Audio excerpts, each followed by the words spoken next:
अस्सलाम वालेकुम स्टूडेंट्स।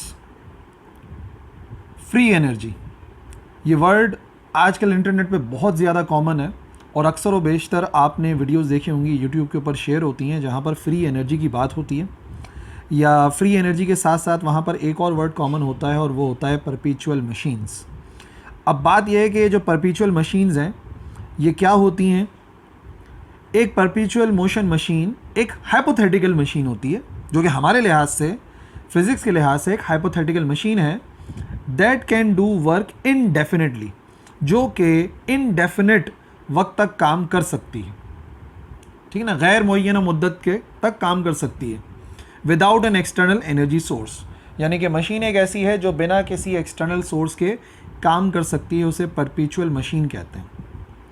ऐसी मशीन्स की वीडियोस इंटरनेट पे बहुत वायरल होती हैं जहाँ पर दिखाया जाता है कि कुछ ब्रिक्स को एक साथ लगाकर या कुछ स्प्रिंग से कॉम्बिनेशन को लगाकर हम मशीन को एक बार मूव कराते हैं तो वो कई दिनों तक, कई घंटों तक चलती रहती है।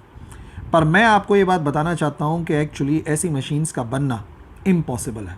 हम ऐसी मशीन्स को क्रिएट, कंस्ट्रक्ट नहीं कर सकते। क्यों नहीं कर सकते? एक्चुअली ये हमारे सेकेंड लॉ ऑफ थर्मोडायनेमिक्स को ओबे नहीं करती।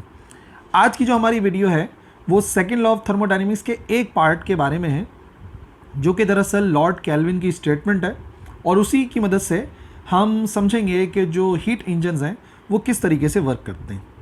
तो चलिए शुरुआत करते हैं सेकेंड लॉ ऑफ थर्मोडायनेमिक्स की केल्विन की स्टेटमेंट को समझने से।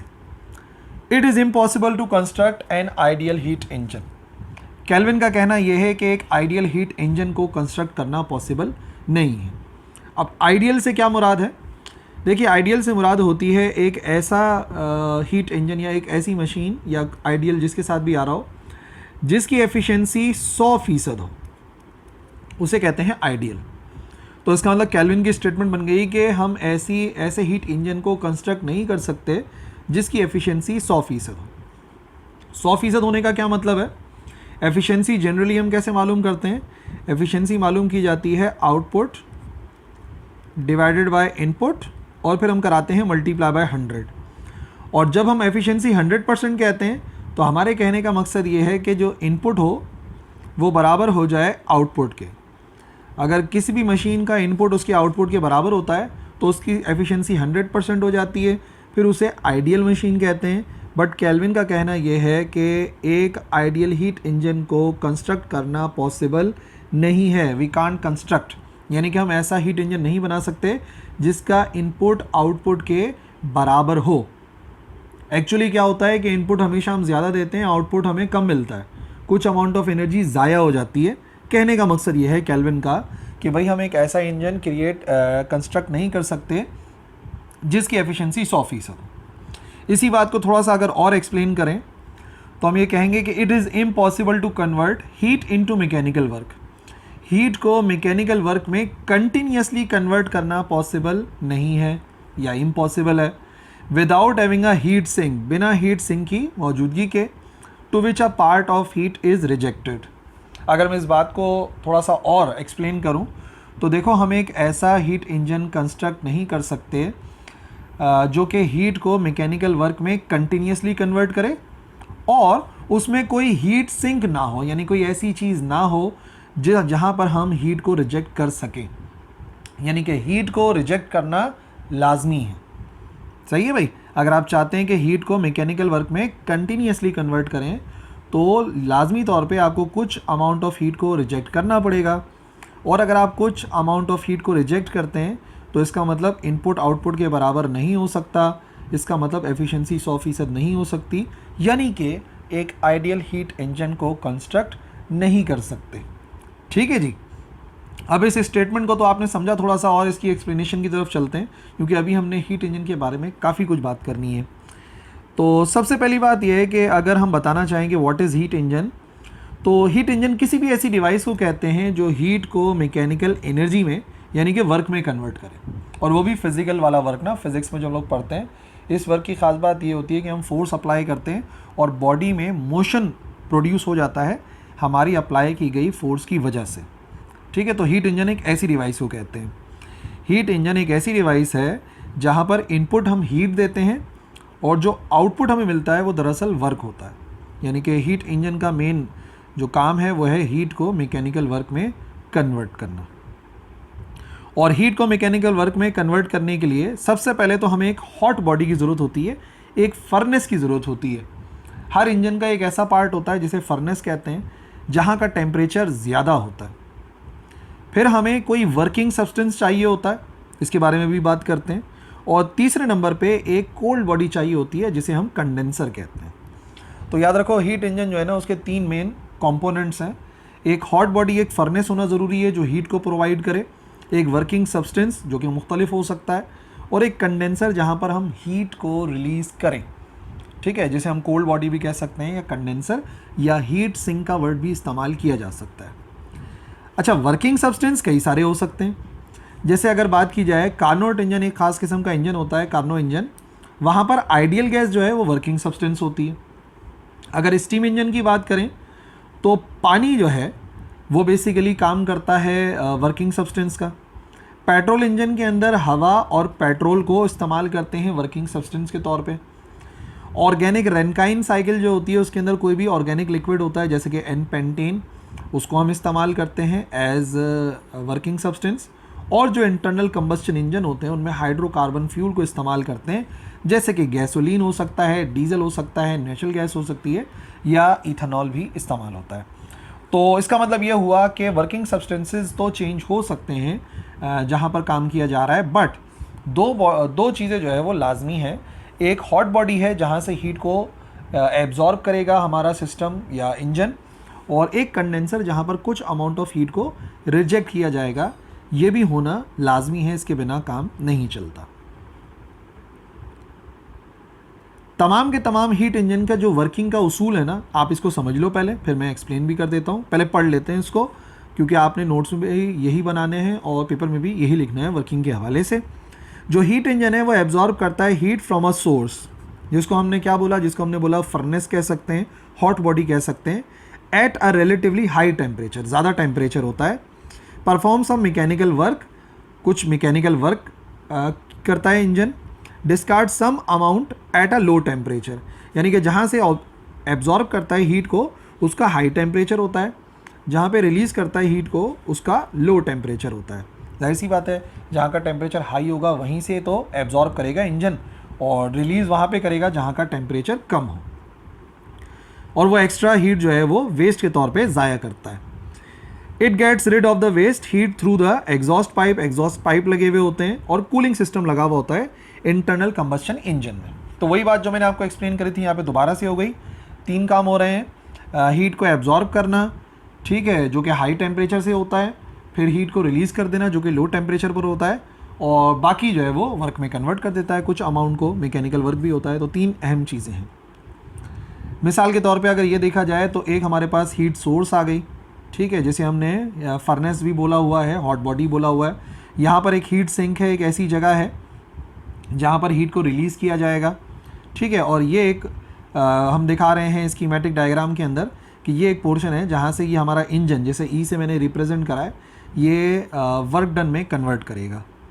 यानी कि जो हीट लेगा वो हीट सोर्स से वो Q1 के बराबर होगी, और जो हीट सिंक को रिलीज़ करेगा वो Q2 के बराबर होगी, और जो वर्क होगा उसको हम सिर्फ W से शो करेंगे। तो इनपुट मिल गया यहाँ से Q1, कुछ को वर्क में कन्वर्ट करेगा और कुछ को जो है वो हीट सिंक यानी कि कोल्ड बॉडी की तरफ रिलीज़ कर देगा। ये जो आपको स्क्रीन के ऊपर फिगर नज़र आ रही है, दरअसल ये एक स्कीमेटिक फ्लो डायग्राम दिखा रही है कि हीट कहाँ से कहाँ ट्रांसफ़र होती है in case of heat engines, ठीक है। और लिखने के लिए ये आपको नज़र आ गया यहाँ पे स्क्रीन पे, और ये मैंने आपको समझा भी दिया। हीट एब्जॉर्ब होगी, कुछ को वर्क में कन्वर्ट करेगा, बाकी जो है वो हीट सिंक की तरफ ज़ाया हो जाएगी। अब अगर एफिशिएंसी की बात करते हैं कि हीट इंजन की एफिशिएंसी कैसे मालूम कर सकते हैं, कैसे कैलकुलेट कर सकते हैं, तो हम सिखाते हैं आपको।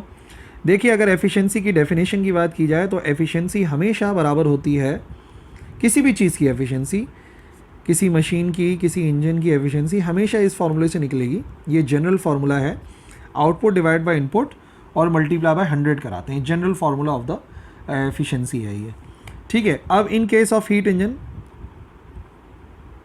क्योंकि हम तो हीट इंजन की बात कर रहे हैं तो अब थोड़ा सा इसको कस्टमाइज़ कर लेते हैं हीट इंजन के लिए। अगर हीट इंजन की बात की जाए तो हीट इंजन को हम क्या चीज़ इनपुट देते हैं, अभी मैंने आपको समझाया। हीट बेसिकली हम इंजन को देते हैं, फिर वो वर्क में कन्वर्ट करता है। अच्छा, हीट कितनी दे रहे हैं तो हमने यहाँ पे उसको शो किया हुआ है Q1 से, तो Q1 से रिप्रेजेंट कर दिया। ठीक है। अच्छा जी, फिर अगर बात की जाए आउटपुट की कि आउटपुट क्या है, तो मैंने आपको बताया आउटपुट एक्चुअली वर्क होता है। हीट इंजन जो काम करता है वही उसका आउटपुट है। तो यहाँ पर आ जाएगा वर्क, और वर्क कितने हीट का करेगा? क्या सारी की सारी Q1 को ये वर्क में कन्वर्ट कर देगा? नहीं करेगा। ऑब्वियसली नज़र आ रहा है आपको स्क्रीन के ऊपर कि Q1 एब्जॉर्ब करी इसने, तो उसमें से सारी की सारी वर्क में कन्वर्ट नहीं हुई बल्कि कुछ ज़ाया भी हुई है। तो मैं एक काम कर सकता हूँ, अगर मैं Q1 में से Q2 माइनस कर दूँ तो आप समझ गए कि वो वर्क के बराबर आएगा। भाई अगर 1000 जूल एनर्जी एब्जॉर्ब करी और 400 का काम करा, तो सोचो ज़ाया कितनी करी? 600 ज़ाया करी। तो 1000 एब्जॉर्ब करी, 600 ज़ाया करी, तो इसका मतलब 400 जूल का काम हो जाएगा। अब अगर इस वैल्यू को इक्वेशन 1 में पुट करें तो देखो दो फार्मूले मैं आपको समझा सकता हूँ जिससे आप किसी भी इंजन की एफिशिएंसी मालूम कर सकते हैं। पुटिंग इन इक्वेशन 1, तो पहला बन सकता है कि work done divide by Q1 multiply by 100, ये एक फार्मूला बन सकता है सिंपल सा। ठीक है ना, कि आपको वर्क पता है, हीट पता है, और आपने मल्टीप्लाई बाय 100 कर दिया। या अगर वर्क की जगह पे वर्क की वैल्यू पुट करें तो एफिशिएंसी बराबर आ सकती है Q1 minus Q2 divided by Q1 और मल्टीप्लाई में लिखा हुआ है 100। ठीक है जी, एलसीएम ब्रेक करो तो एफिशिएंसी बराबर आ जाएगी Q1 डिवाइड बाय Q1, यहाँ पर आ जाएगा Q2 डिवाइड बाय Q1 और मल्टीप्लाई बाय 100। ठीक है जी, तो Q1 से Q1 हुआ कैंसिल, तो एफिशिएंसी का फॉर्मूला आ सकता है 1 minus Q2 divide by Q1 then finally multiply by 100। यानी किसी भी इंजन की अगर आप एफिशिएंसी निकालना चाहते हैं तो अहम बात क्या है, यहाँ पर Q1 जो है वो आ रहा है कि कितनी हीट एब्जॉर्ब करी हॉट बॉडी से, और Q2 का मतलब है कितनी हीट रिजेक्ट करी है कोल्ड बॉडी की तरफ। तो जाहिर सी बात है एफिशिएंसी अगर 100% है तो जो रिजेक्टेड हीट है ये 0 होनी चाहिए। But according to second law of thermodynamics heat का रिजेक्ट करना लाजमी है। ठीक है भाई, तो इस फार्मूले से हम एफिशिएंसी तो मालूम कर सकते हैं। पर एक अहम बात यह है, एनर्जी लॉस क्यों नेसेसरी है? क्यों हम कह रहे हैं कि भाई एनर्जी ज़ाया करनी ही पड़ेगी, एनर्जी ज़ाया करनी ही पड़ेगी? तो इस लॉस को समझने के लिए ज़रूरी है आपको पहले पता हो रिवर्सिबल प्रोसेस क्या होते हैं और इररिवर्सिबल प्रोसेस क्या होते हैं। इन दोनों में डिफरेंस समझ में आएगा तो ही आप आगे समझ पाएंगे कि भाई क्यों एनर्जी का ज़ाया होना लाजमी है। अगर बात की जाए रिवर्सिबल प्रोसेस की, तो रिवर्सिबल प्रोसेस वो वाला प्रोसेस होता है जिसको हम रीट्रेस कर सकते हैं exactly in the reverse order. हम रिवर्स ऑर्डर में एग्जैक्टली रीट्रेस कर सकते हैं विदाउट प्रोड्यूसिंग एनी चेंज। तो जो भी प्रोसेसेस रिवर्सिबल होते हैं वो रीट्रेस हो सकते हैं लगातार उसी डायरेक्शन मतलब के अपोजिट डायरेक्शन के अंदर। यानी कि जो रिवर्सिबल प्रोसेस होते हैं वो हमेशा इक्विलिब्रियम स्टेट में होते हैं हर एक स्टेज के ऊपर। ठीक है, अगर कोई भी साइक्लिक प्रोसेस है जैसे वाटर साइकिल है तो उसको आप एग्जैक्टली रिवर्स ऑर्डर के अंदर समझ सकते हैं और वो हमेशा इक्विलिब्रियम स्टेट में होता है अब हर स्टेज के अंदर। तो जो सक्सेशन होता है इवेंट्स का which brings back the system to initial condition, उसे हम साइकिल कहते हैं। मैंने आपको बताया साइक्लिक प्रोसेस होता है। और रिवर्सिबल साइकिल वो होती है जिसमें सारे के सारे चेंजेस को हम रिवर्स कर सकते हैं। ठीक है, अब याद रखना है बात, रिवर्सिबल में रिवर्सिबल का क्या मतलब है? रिवर्सिबल का मतलब ये कि हम 100% उसी चीज़ को अचीव कर सकते हैं, रिवर्स ऑर्डर में जा सकते हैं इनिशियल स्टेट पे बिना किसी चीज़ के चेंज के जा सकते हैं। और रिवर्सिबल प्रोसेस ही 100% एफिशिएंट हो सकते हैं। याद रखिएगा, रिवर्सिबल प्रोसेस होंगे तो ये 100% हो पाएंगे, आप वापस जा पाएंगे। इररिवर्सिबल में देखते हैं क्या ऐसा हो जाता है। इररिवर्सिबल प्रोसेस ये रीट्रेस नहीं हो सकते, कैन नॉट बी रीट्रेस्ड बैकवर्ड। सही है, जो कंट्रोलिंग फैक्टर्स हैं उनको हम रिवर्स करके नहीं हासिल कर सकते इन प्रोसेस को। ये सिर्फ इक्विलिब्रियम स्टेट में दो ही वक्त होते हैं, एक तो इनिशियल स्टेट पे और एक फाइनल स्टेट में। इनमें इक्विलिब्रियम दरमियान में नहीं आता बल्कि सिर्फ इनिशियल और फाइनल के अंदर आता है। और जितने भी चेंजेस होते हैं वो बड़े सडनली होते हैं, जिनमें फ्रिक्शन इन्वॉल्व होती है या एनर्जी का डिसिपेशन होता है कंडक्शन या कन्वेक्शन के थ्रू। तो ये इररिवर्सिबल प्रोसेस होते हैं। ठीक है, और काफ़ी सडन होते हैं। जैसे मिसाल के तौर पे एक्सप्लोजन जो है, धमाका, वो एक इररिवर्सिबल प्रोसेस है, अचानक से होता है और वहाँ पर जो है हम एक रिवर्स ऑर्डर में नहीं जा सकते, उसको हम बैकवर्ड नहीं कर सकते। जबकि जितने भी साइक्लिक प्रोसेस होते हैं, कार्बन साइकिल, वाटर साइकिल, ये सब जो है ना रिवर्सिबल हैं, इनको हम रिवर्स डायरेक्शन में ले जा सकते हैं। और जब भी प्रोसेस इरिवर्सिबल होगा, इसका मतलब वो कंटिन्यूस नहीं है। कंटिन्यूस प्रोसेस हमेशा क्या होते हैं, कंटिन्यूस प्रोसेस जो है वो रिवर्सिबल होते हैं 100%, तभी हम बोलेंगे भाई कंटिन्यूस है। इरिवर्सिबल जो एक ही सिम के अंदर हो गए तो वो तो एक अलग ही मामला है, वो हमारे इंजन से रिलेटेड नहीं हो पाएंगे। अच्छा जी, इरिवर्सल प्रोसेस की बात करते हैं। एक आइसोथर्मल प्रोसेस कंसिडर कर रहे हैं जहाँ पर एक गैस मौजूद है। ये एक सिलेंडर है, सिलेंडर को मैंने एक हॉट बॉडी पे रखा हुआ है जिसका टेम्परेचर T1 है, और सिलेंडर के अंदर गैस फिल करेंगे, ठीक है, और हीट एब्जॉर्ब करेगा। ये आ गया हमारे पास पिस्टन, और हमने इसके अंदर जो है वो गैस को फिल किया हुआ है। ये आ गई गैस, और अब आहिस्ता आहिस्ता हीट को एब्जॉर्ब करके पिस्टन ऊपर की तरफ मूव कर रहा है और वर्क में कन्वर्ट हो रहा है, ठीक है। इसी चीज़ को अगर आप दोबारा से देखें तो यहाँ से ये हीट को एब्जॉर्ब कर रहा है Q1, और फिर उसको जब ऊपर जा रहा है तो किस में कन्वर्ट कर रहा है, वर्क में। तो देखो जितनी हीट ये एब्जॉर्ब करेगा उतना का उतना जो है वो हीट को कन्वर्ट कर देगा वर्क में। ये वर्क होता जा रहा है, होता जा रहा है, होता जा रहा है, होता जा रहा है, यहाँ तक तो वर्क डन होता रहा। पर अब क्या करें, अगर और ज़्यादा हीट एब्जॉर्ब करेगा तो ये तो पिस्टन बाहर निकल जाएगा। इसका मतलब ये कि मुझे इस प्रोसेस को कंटिन्यूस बनाने के लिए रिवर्सिबल बनाना ही पड़ेगा। कोशिश तो ये करनी पड़ेगी कि भाई मैं इसको दोबारा से रीट्रेस कर दूं, लेकिन रीट्रेस करने के लिए एक बहुत ही बड़ा फैक्टर जो है वो यहाँ पे काम करेगा। अगर मैं चाहता हूँ कि रिवर्सिबल हो जाए तो मुझे इसको इसकी इनिशियल स्टेट पे दोबारा ले जाना चाहिए, सही है ना, यानी कि ओरिजिनल वॉल्यूम और ओरिजिनल टेम्परेचर दोबारा होना चाहिए बिना सराउंडिंग्स को अफेक्ट करे। तो इसके लिए हम क्या करते हैं, हम गैस को कंप्रेस करते हैं। हम यहाँ से गैस को कंप्रेस करेंगे कि भाई ये ओरिजिनल स्टेट में वापस चला जाए, ठीक है जी। तो इसका मतलब ये कि मुझे इसके ऊपर एक्सटर्नल वर्क डन करना पड़ेगा, समझ रहे बात। अच्छा, जब हम एक्सटर्नल वर्क डन करते हैं तो यहाँ का टेम्परेचर तो इंक्रीज़ होने लगता है, टेम्परेचर बढ़ने लगता है। पर कितना टेम्परेचर बढ़ने दें यार, इंजन तो बहुत ज़्यादा गर्म हो जाएगा, और एक हद है।